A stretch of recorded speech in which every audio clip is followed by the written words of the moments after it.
Ushbu kvartiramiz 3 xonali va qo'shimcha 3 ta razilli sanuzli bor. Bizlar turgan joy mehmonxona. Mehmonxonamizda parda, gilam, divan, stol, puflar o'rnatilgan, devorlar esa atachenta qilingan. Polnis yevro remont qilingan, kirib yashash kerak kvartiramizda. Eshiklar MDF krashni bo'lyapti. Shunda mehmonxonadan chiqishimizdan o'ng tomonda bizlarda oshxona joylashgan. Oshxonada stol o'rnatilgan, kuxonniy garnitura qilingan, qo'shimcha texnikalar o'rnatilgan. Bundan tashqari oshxonada отдельно o'zining balkon qismi ham bor do'stlar.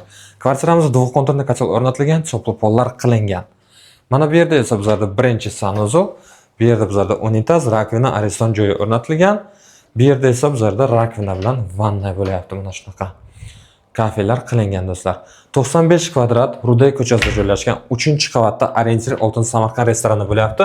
Bu yerda esa bizlarda bolalar yotoqxonasi. Ahamiyat bering, koridor qismi mehmonxona bizlarda atachenta qilingan. Mana bu yerda bizlarda koridor.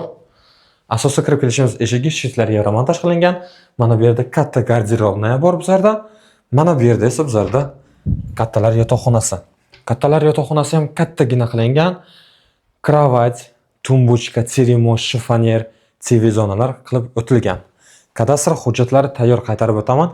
Bir kunda apparat qilib olishingiz mumkin. Bu yerda esa dushovaya bo'lyapti. Narxini 105 ming deyaptilar. Yana savdosi bor. Kimga qiziq bo'lsa agar telefon qilinglar, pastdagi nomer telefonlarga yana arzonroq qilib olib beramiz. Ko'rishguncha.